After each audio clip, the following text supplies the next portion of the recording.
Hi, this is J.D. Ingram of the Charleston Pipe Band, and I want to welcome you to my series on how to be a great piper in 3 steps. As a refresher, here is the tree diagram for our 3 easy steps. Stay tuned as we dive into today's topic. Step 3, Good Presentation. Part 1, Good Performance. Topic 3, A Consistent Middle, where we're going to be talking about transitions and general lack of mental errors. Why are we focusing on what's in the middle? Well, mistakes, pauses, other errors, or situations where you're clearly not quite sure what's supposed to happen next before you figure it out, those are the things that stick in people's mind when they'll say, oh, he was good, but whatever, right? Those are the things. We're trying to get rid of the things that might distract somebody from what all good things are happening in your performance. The skills we focus on focusing. I think this has probably been a common refrain in all of my videos if you've been watching. We'll focus on smooth transitions and being aware of your surroundings. So a couple ways to train your brain to be prepared to play whatever's coming at you next and be prepared for the unexpected to occur in the middle of a set. The drills we're going to focus on, we'll start with playing sets of tunes in an unfamiliar order. So situations where we might start halfway through a set or finish halfway through a set. Or if you're a solo competitor who has to submit multiple tunes to a judge, you need to be able to play any of those tunes in any order that the judge picks. We'll practice playing familiar sets while distracted. So the easiest thing is walk around randomly in an unfamiliar location. Practice at the park. Practice walking through the woods where you're having to pay attention to not tripping over a tree branch, etc. Then we'll practice the potentially needing to stop early or continue playing late by having some external signal, such as a friend or a timer, tell us to stop randomly in the middle of a set. So one thing you could do is just say, I'm going to play my 4/4 marches for 6 minutes. Well, that might be 2 times through the march. It might be 1 time through the march. It might be 3 times through the march. You'll just continue playing until that 6-minute timer is up, and then you stop. And being prepared to stop at an unfamiliar point in the tune is key for having a consistent middle. All right, so the first drill we're going to do, playing tunes in an unfamiliar order. So this is a great test if your band has, say, a set of marches and you go and participate in a mass bands and the drum major calls, all right, we're going to play these 2 tunes that you're familiar with playing, but we're going to play them in the opposite order that you're used to. So just being prepared to go from one tune to the other, or the other to the first, or any combination of that. As you get on with your piping career, starting in solo grade 2 and up in the Eastern United States Pipe Band Association, your solo competitions will also have this happen to you, where you'll have to submit multiple tunes and the judge will tell you, play this one, or play, in the case of like a hornpipe and jig, here's 2 hornpipes, 2 jigs. He'll say, play hornpipe A and jig B, and you got to be able to make that transition on the spot. So, first example, I've written out a couple 2/4 marches. We've got High Road to Gairloch, Brown-Haired Maiden, and Mary's Wedding. All right, I'm going to shuffle them up real quick. And we're going to play Mary's Wedding, followed by High Road to Gairloch, followed by the Brown-Haired Maiden. Without thinking about it. Just ready, go.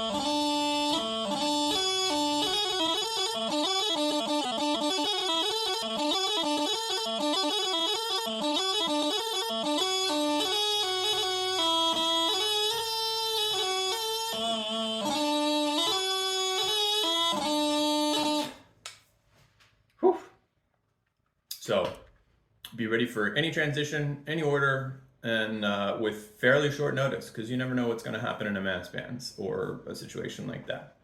This is what we're preparing for. Transitions, focus.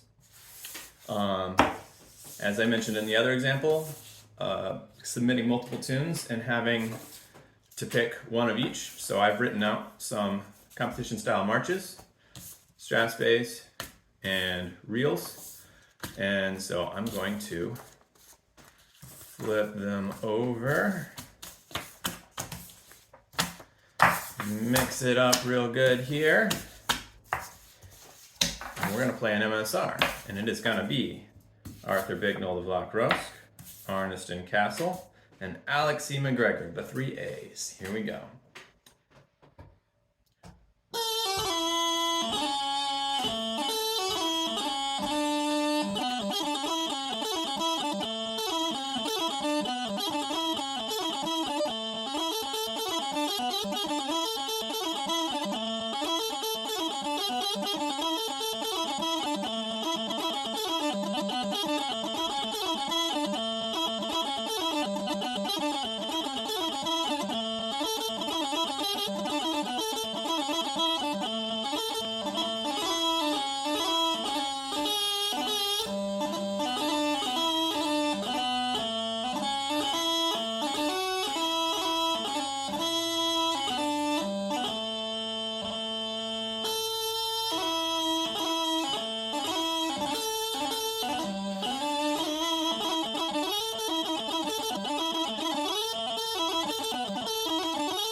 So that was an MSR.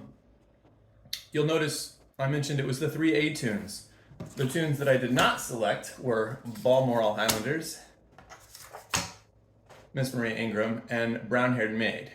The march and the reel, I have tunes that start with B. Strathspey I switched out recently, but that's one way that I keep in my head which tune I'm going to play. If a judge says, pick this and pick this, I remember I've got my A tunes and I've got my B tunes. So it's either A, B, B, A, B, B.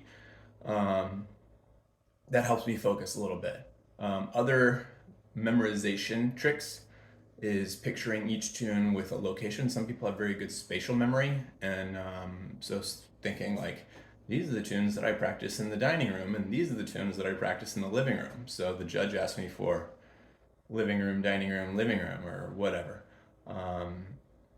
Or mnemonics, right? You could have tunes that flow easily together in different sentences. So he asked me for the sentence about like the woman's name, the traveling thing, and then the lament or whatever, the battle, and your other options. So you're not picking between two battles or two women or two traveling tunes. You've got your tunes that are named for women and your tunes that are named for battles, and that's something that you can just tell yourself, okay, we're talking about battles all the way through, or whatever it is.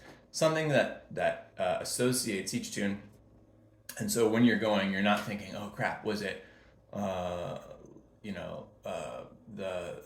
battle of this place or the battle of that place, and they both start with low A and I'm not sure which one. Oh crap, it's not something about a shepherd and something about a sheep. That's very easy to mix up in your head. Things that you can anchor your brain onto so that you've got less to focus on about what's coming up next, and you can focus more on the music at hand. Some little tricks that have worked for me. So For what it's worth, keep those in mind when you're playing a gig or some sort of event that requires you to play music in a potentially unfamiliar order. Next up, we'll do playing while distracted.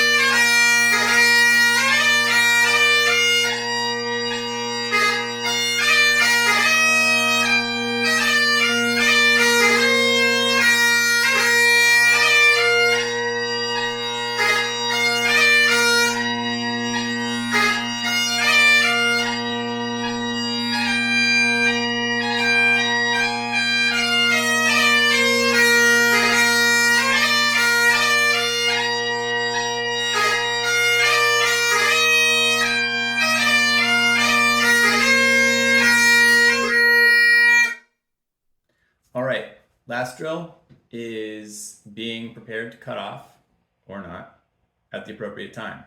If you can't convince a friend or family member to give you a cue while you're practicing, or you're not playing with a band and getting this regularly, then probably the best option would be set a determined amount of time, and don't think a lot about it. Don't think, okay, I can play 70 beats a minute, so that's 30 seconds per part, and then we're gonna be done, and so I'm gonna time myself for a minute of music. Just maybe even use a random number generator or something like that. Pull a number out of a hat, roll a dice, say I'm going to play for 97 seconds or whatever the number is, and then start your stopwatch, play. When that timer goes off, you stop at the next part end or the next opportunity, just to prepare yourself. And maybe even at the end of each part, mentally prepare yourself to cut off, even if you know you're not going to cut off because you can see the stopwatch. But mentally prepare yourself to cut off. Let your bag deflate just maybe a little bit, and be ready in case you get that last minute, oh, we're stopping, the bride made it to the altar, it's time to stop, or whatever. So I'm going to do the stopwatch trick. You'll see me do it once, and then we'll call it a day. All right, here goes. 97 seconds on the timer.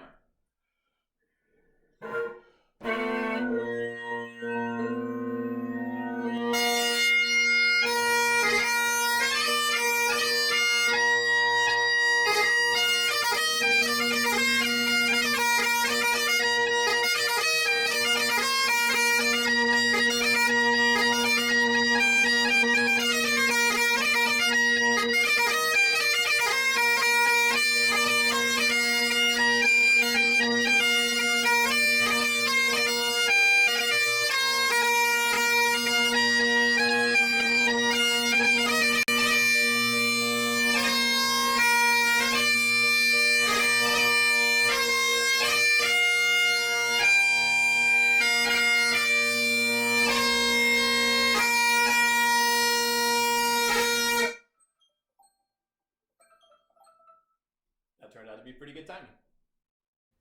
Thanks again for watching this week, guys. As a reminder, we've been talking about step 3 of 3, have good presentation. Part 1, focusing on your performance, where we talked about starting strong, stopping clean, and this week we talked about have a consistent middle, playing with a purpose, having good transitions, being aware of your surroundings. Take care, guys.